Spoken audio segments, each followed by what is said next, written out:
How to prepare for the step 3 interview. So this is the follow-up to the step 2 interview guideline, how to prepare. So I would say step 3 interview, it hasn't changed that much because this is around for, I believe, since 2018, since they introduced. At first it was in Brussels and then it was online and now it's back in Brussels. Just the first thing, if you have to travel to Brussels, you have to pay for the trip. There was a time when they actually paid for you. If you get to the interview, they pay for your trip. You can get a reimbursement. They removed that. I don't know why they removed that. It's kind of mean because if you're a Belgium company, you have it easy. If you're from Israel, obviously, it's much more difficult to get there. Here's the setup of the interview. The interview is going to look roughly like this. You're going to have 5 jury members. These are going to be the actual jury members who actually make the decision. And then you're probably going to have a moderator, someone from the EIC who is just doing a bit of talking, maybe introducing you, maybe going to moderate the questions. They're going to say, okay, next jury members, they're going to make sure everything is fast-paced. Everybody can ask sufficient questions.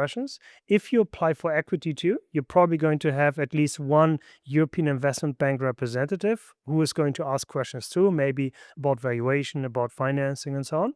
If you apply for an EIC Accelerator challenge, then you might also have a program manager. The program managers, they're basically technology experts who are involved in everything related to these challenges. They help draft the challenges. They help looking at the portfolio companies. They're like a merger of an expert in their technology, but also a bit of an animator because they do a lot of posts on LinkedIn and stuff like that. So they're doing speaking, but they're also taking care of the portfolio. They might also be in your interview. So you can expect that you have at least 7 or 8 people in the room. So you're going to be in a small room and there's going to be, let's say, 7 to 8 people.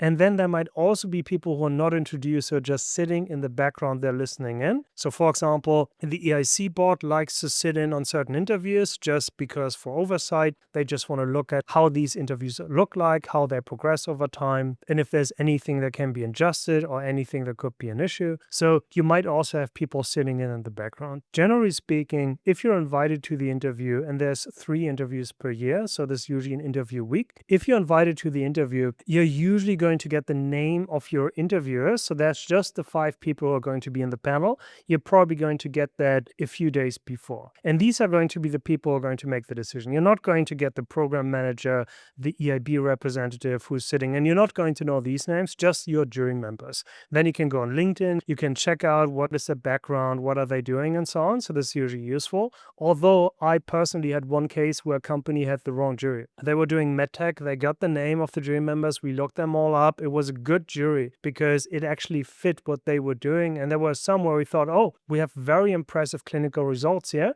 so let's bring that up. This is a really good thing to talk about. And then they went to the interview, and then afterwards we did a debrief, which I recommend you always do. Always do a debrief after the interview, right after. Write down all the questions they ask you because you might need it in the future. If you're lucky, you're never going to need it again, but there might be a chance you need it. But we did a debrief, and then we looked at the images on LinkedIn, and they said, I don't know who these people are. We had a completely different jury. You can have that too.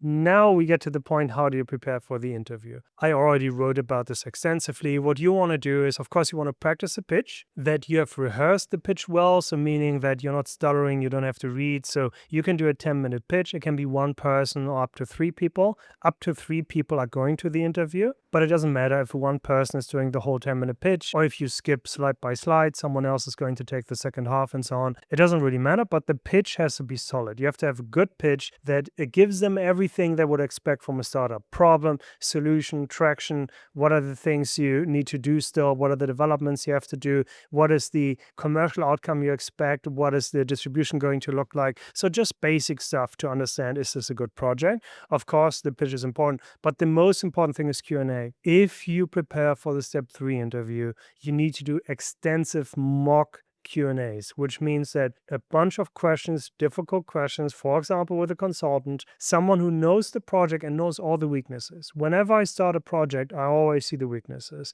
I've never worked with a company, including the funded ones, where I thought, oh, wow, I don't need to do much here. This is perfect. There are no weaknesses. It's all about looking at the weaknesses, trying to put them under the carpet a little bit. Of course, you have to be truthful along the way. You can never lie in a proposal, but you can always present the better things. You don't have to present bad things. There's no reason to bring that to anyone's attention. So this is a big thing, but also in the interview, you have to expect that you get the worst possible questions. So if there are things you hope nobody asks, then you start the practice with that. You have to have the best answers to that. So it's all about practicing difficult questions. Very often the follow-ups are the most difficult. I can give you a difficult question and you have a good answer for that, but now I ask you a follow-up and another follow-up, and it's unpredictable because you don't know where it's going to go. And you can be in an interview that can be very stressful. I've had interviews where jury members were arguing with each other because they want to finish asking a question or maybe someone is interrupting. So it can be very stressful. You have to be very cool under stress. You have to always give fast, good answers. You don't have a lot of time. You can't give a 2-minute response to something. You're going to be cut off. You have to give the most important bit first. Someone asks you something like,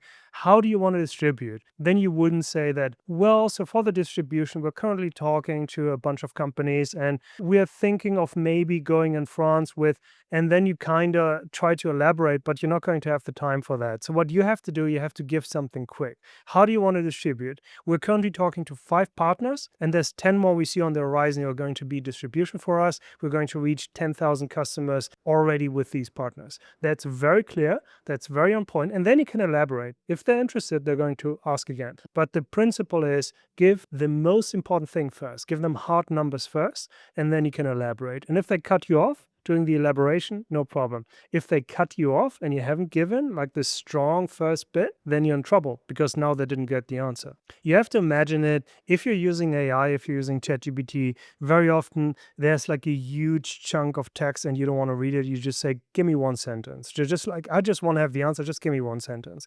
The jury is going to one sentence you. They're going to want to have the one sentence. They're like, yeah, give me one sentence, like keep it short, and they're going to interrupt you. And if they're frustrated, they're just going to say, okay, I don't have any more questions, and you're going to leave them with a very bad impression. So you have to practice. There's going to be hours and hours of practice. There is no guarantee to get through the interview, but you increase your chances by a lot if you have good practice. If you have made it to step 3, of course, you don't want to just leave it up to luck. You want to be as prepared as possible because you always fall back to the level of your training and you don't rise to the occasion. So it's very important to know that if you have never practiced talking about your valuation and no one has ever scrutinized you. So for example, no one has ever looked at your financials and said, wait, why is the cost of goods sold that high? This doesn't make sense for a software company. Can you please explain that? Or I see you want to hire 5 leadership positions in less than 1 year. Have you ever hired like this before? Because this seems very risky. Or maybe they say, you're talking a lot about AI, but I see 0